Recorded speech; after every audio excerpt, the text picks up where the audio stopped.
Pues hay una historia sobre Stranger Things bastante más interesante que la propia serie, que realmente no es tan interesante. Y es sobre el origen de Vecna. Hay una historia sobre Stranger Things bastante interesante, la verdad, incluso más interesante que la propia serie, que tampoco es demasiado interesante, siendo sinceros. Y es sobre la historia de Vecna, el malo. Pero nos tenemos que ir muy atrás, ¿vale? Todo empieza en la Segunda Guerra Mundial. En la Segunda Guerra Mundial, los militares empezaron a experimentar con los barcos, con los buques de guerra. Tenéis varios GIFs sobre esto en la serie de Loki. Creo que es en la primera temporada. Ese buque de guerra que aparece en este vacío, ¿vale? Bueno, pues digamos, esto es real, esto es real. Por aquella época los militares intentaban que los barcos se volvieran invisibles para que el enemigo nos detectara. Digamos que la serie en sí no, sino que la obra de teatro de Stranger Things, que está en Londres, en Inglaterra, también, eh, digamos que los que llevan la serie lo han hecho canon. Todo lo que ocurre ahí es canon. Y en esa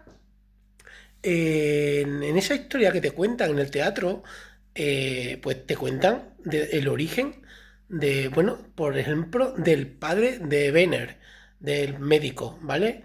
Del que ya todos llaman papá, por ejemplo, 11 ¿no? Pues te cuenta la historia del padre que fue el que estuvo metido en todos esos experimentos y salió mal. Todo eso salió mal. Ese fue el único que sobrevivió, pero el padre de Benner, del papá, volvió de donde fuera que estuvo con la sangre diferente, con una persona distinta, ¿vale? Y luego su hijo, el profesor Benner, que vemos en la serie, tomará el mando, estudiará y tomará medidas para ver lo que le pasó a su padre. Y ahí ya empezamos a ver los experimentos.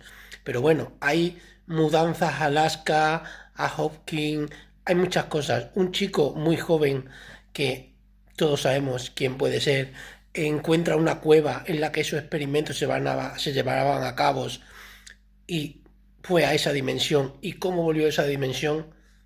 Todos conocéis a Vecna, ¿no? Pues es la historia también. O sea, que es una historia mucho más interesante. Os quiero contar un vídeo sobre eso, ¿vale? Porque es muy interesante, es más interesante que la propia serie. La verdad, la historia de el origen, de dónde comenzó todo esto, hasta llegar a Vecna y a los acontecimientos, de cómo Vecna conocía a todos los padres de los chicos a los que hoy en día